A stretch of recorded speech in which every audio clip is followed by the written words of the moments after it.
Today we're going to go over the Turkish Get Up.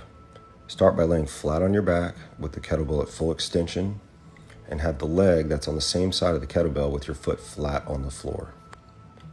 Initiate the movement by punching the kettlebell high up into the ceiling and coming up to your opposite elbow.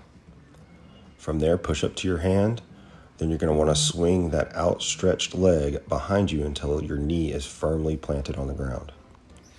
This should bring you to a lunging position with the kettlebell overhead.